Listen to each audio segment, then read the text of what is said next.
Ya, Assalamualaikum warahmatullahi wabarakatuh. Selamat pagi semua. Yang terhormat kepada Bapak Dr. Dadang Rahman Munandar MPD selaku dosen pengampu mata kuliah inovasi pendidikan. Baik, kami dari kelompok kelima izin mempresentasikan hasil diskusi kami mengenai inovasi dalam pengelolaan keuangan pendidikan. Nah, adapun anggota kelompok 5 yang beranggotakan Isfahani Salsabila dengan NPM tertera dan saya sendiri, Sefira Gita Marisa dengan NPM tertera.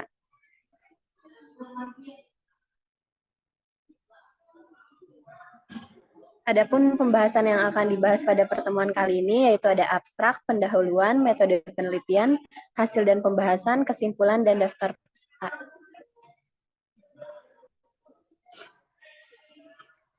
Nah, kita masuk ke yang pertama ini ada abstrak terkait inovasi dalam pengelolaan keuangan pendidikan. Jadi pada inovasi pengelolaan keuangan pendidikan merupakan langkah penting menuju peningkatan efisiensi dan efektivitas pengelolaan sumber daya pendidikan. Jadi salah satu inovasi ini merupakan penggunaan teknologi informasi dalam pengelolaan anggaran dan pelaporan keuangan yang nantinya akan memungkinkan pengelolaan keuangan di dunia pendidikan ini lebih transparan, akurat, dan efisien.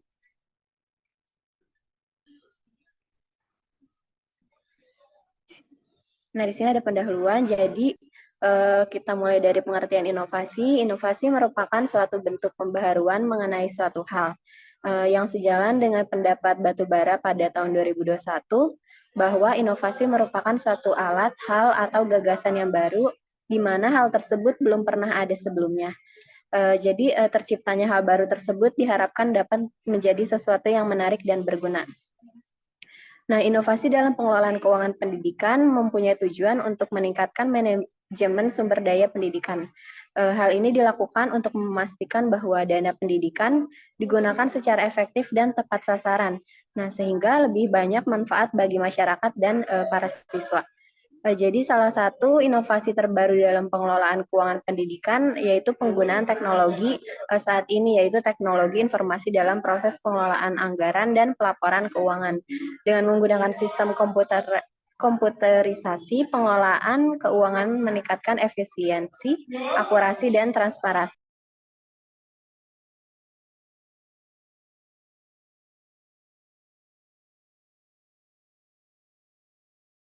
Nah, adapun metode penelitian yang digunakan menggunakan pendekatan kualitatif dengan jenis penelitian yaitu riset kepustakaan atau library research. Nah, di sini teknik pengumpulan datanya itu berdasar dari berbagai riset kepustakaan melalui literatur yang relevan dan diolah secara kualitatif. Nah, untuk pendekatan kualitatif dengan jenis berupa riset kepustakaan ini, data pembahasan dan akhir akan berupa deskripsi kata-kata.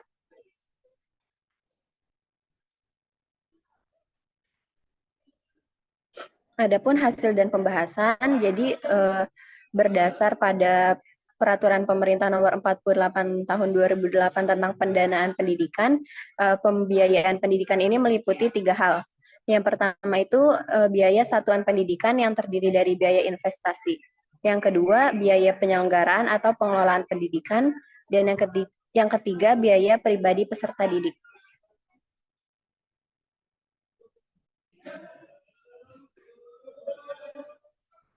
Baik, untuk selanjutnya akan dipaparkan oleh Isfahani. Kepada Isfahani dipersilahkan. Baik, terima kasih kepada moderator. Selanjutnya yaitu prinsip manajemen pendidikan, yang dimana manajemen pendidikan keuangan itu menurut pasal 48 Undang-Undang Nomor 20 Tahun 2003, yaitu pengelolaan dana pendidikan didasarkan pada prinsip transparansi, akuntabilitas, efektivitas, dan efisiensi. Yang dimana transparansi tersebut yaitu keterbukaan dan akuntabilitas yaitu dalam manajemen keuangan adalah pengeluaran sekolah yang dapat dipertanggungjawabkan sesuai dengan rencana yang telah ditetapkan. Selanjutnya dari efektivitas.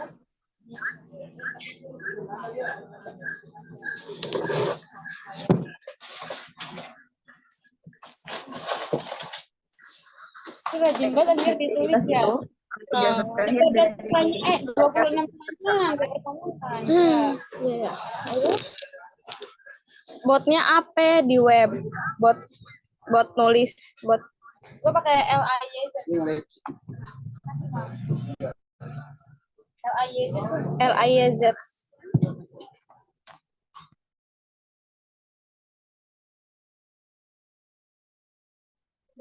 Selanjutnya efisiensi, yaitu berkaitan dengan kuantitas hasil suatu kegiatan.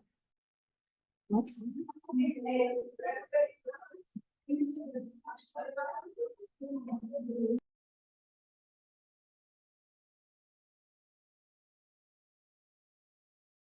Nah, selanjutnya prinsip pengelolaan keuangan di sekolah, yaitu yang pertama hemat, tidak mewah, efisien, dan sesuai dengan rencana, program atau kegiatan. Yang kedua itu terarah dan terkendali sesuai dengan rencana, program atau kegiatan. Dan yang ketiga yaitu keharusan penggunaan kemampuan. Nah, artinya dalam poin yang pertama yaitu yang hemat, tidak mewah, efisien, dan sesuai dengan rencana, program atau kegiatan itu suatu harus sesuai dengan rencana. Next.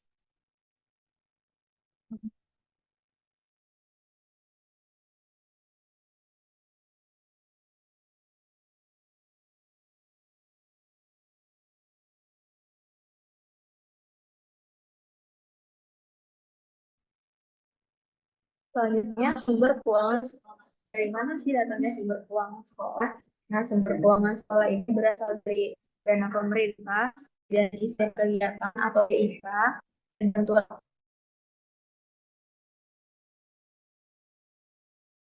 sekolah atau BOS, kemudian dana insidental dan dana sukarela, dan uh, yang ketiga itu ada sumbangan sukarela dari masyarakat yang peduli terhadap pendidikan. Selanjutnya ada bantuan dari alumni, baik dalam bentuk uang maupun barang-barang yang bermanfaat bagi sekolah atau siswa.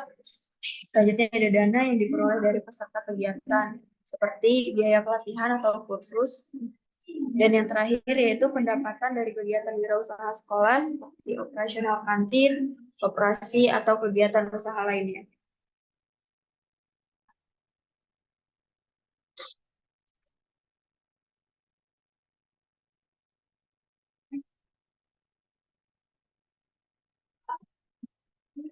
Nah, selanjutnya ada bentuk inovasi dalam keuangan pendidikan.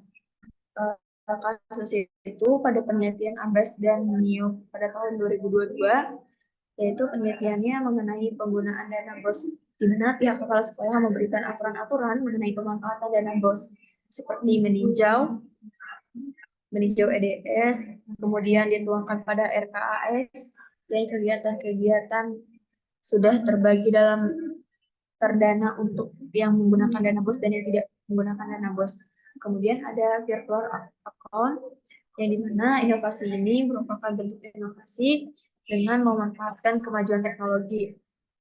Nah, jadi seperti pembayaran SPP atau pembayaran lainnya, itu dapat menggunakan bank atau transfer dengan menggunakan kode virtual account, sehingga proses pembayaran dapat lebih fleksibel.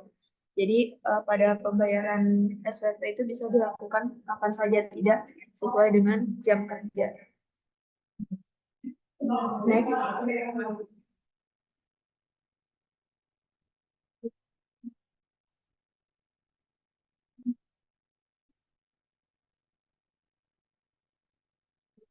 Selanjutnya saya kembalikan ke moderator.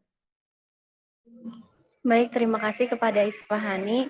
Sekian presentasi dari kelompok 5. Apabila ada yang ingin bertanya, silakan untuk mengaktifkan fitur raise hand-nya.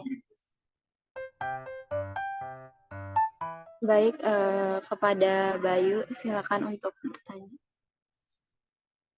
Baik, saya Bayu Agustriono dari kelompok 4, izin bertanya. Apa strategi terbaru yang dapat digunakan oleh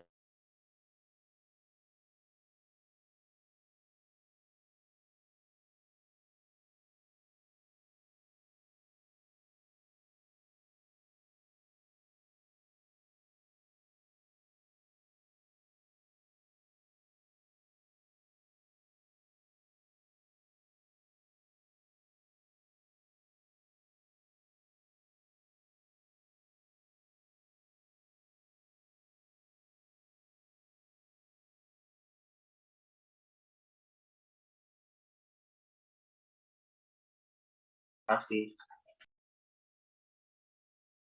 Baik, terima kasih. Selanjutnya kepada Ulia dipersilakan.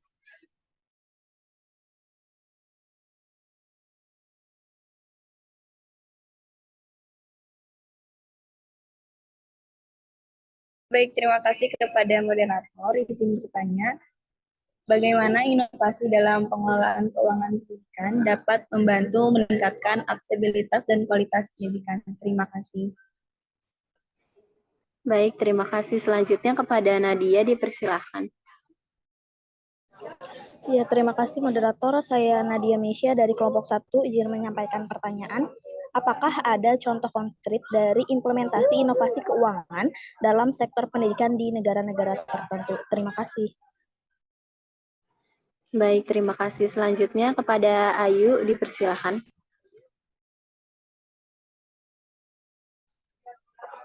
Baik, terima kasih kepada moderator. Di sini pertanyaannya, apa strategi inovatif yang dapat digunakan sekolah untuk mengelola risiko keuangan, terutama dalam menghadapi fluktuasi pendapatan atau biaya yang tak terduga? Baik, terima kasih. Selanjutnya kepada Niken dipersilakan. Baik, terima kasih kepada moderator.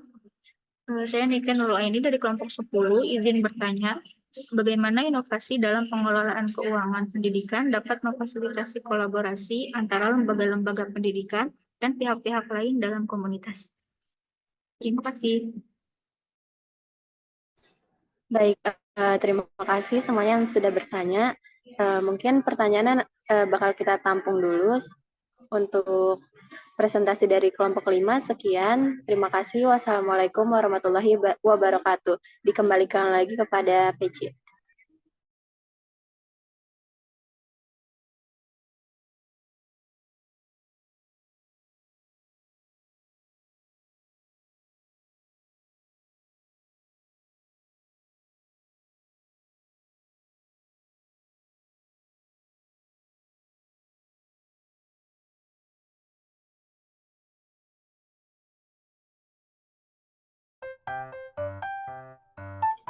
Baik, di sini kami dari kelompok 5 akan menjawab pertanyaan-pertanyaan yang telah diajukan. Kepada Isfahani, dipersilakan.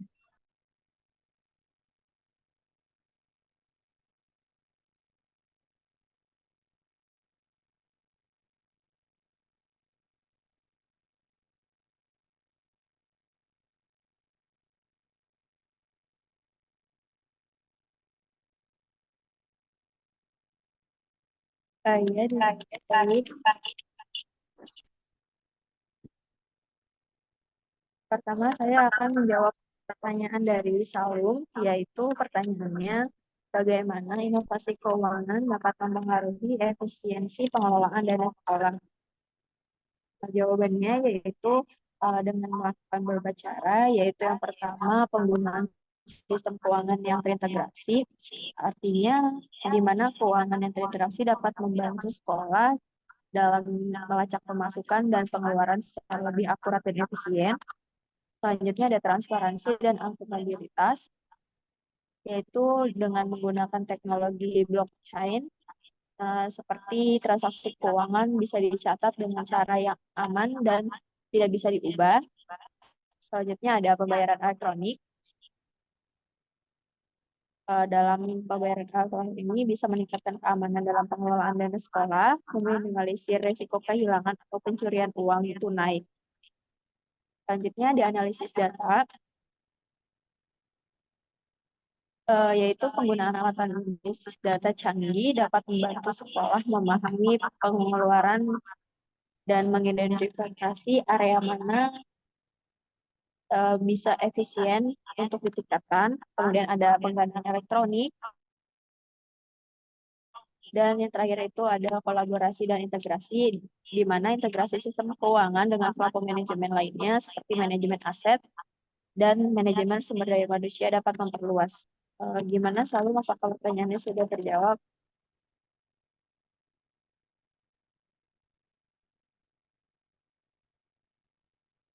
Sudah Teh, terima kasih. Ya, sudah dua-duanya jawab belum?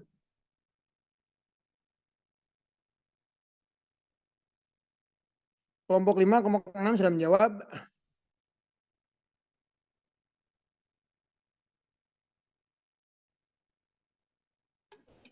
Baik, yang selanjutnya saya akan menjawab pertanyaan dari Alfirza, yaitu apa strategi inovatif yang dapat digunakan untuk mengelola risiko keuangan, terutama dalam menghadapi pendapat. Baik, jadi jawabannya salah satu strategi inovatif yang dapat digunakan yaitu diversifikasi pendapatan seperti dengan mengembangkan program ekstrakurikuler berbayar, menyewakan fasilitas sekolah untuk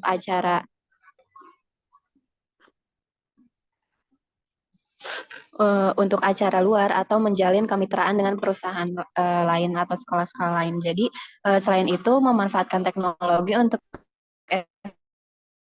efisiensi pengelolaan keuangan seperti menggunakan perangkat lunak, manajemen keuangan, atau platform-platform yang saat ini tersedia juga bisa membantu mengurangi risiko keuangan sekolah. Mungkin itu jawabannya. Bagaimana Afirza? Apakah sudah usah dikonfirmasi ya? Ya, baik Bapak. Berarti satu pertanyaan lagi ya Pak. Ya.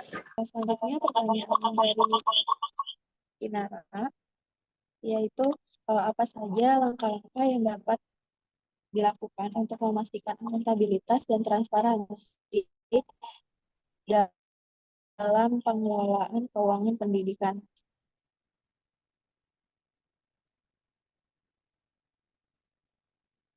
Nah, jawabannya yaitu langkah-langkahnya dengan dilakukan beberapa cara. Yang pertama yaitu pembentukan kebijakan dan prosedur yang jelas untuk pengelolaan keuangan.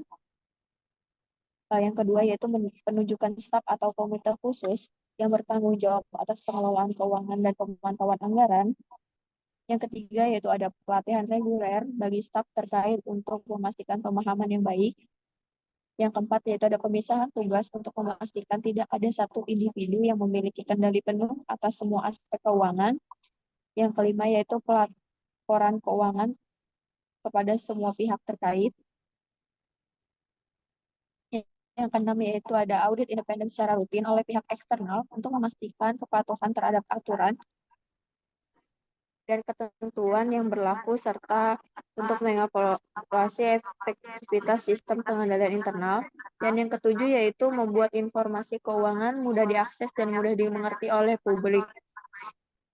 Sekian.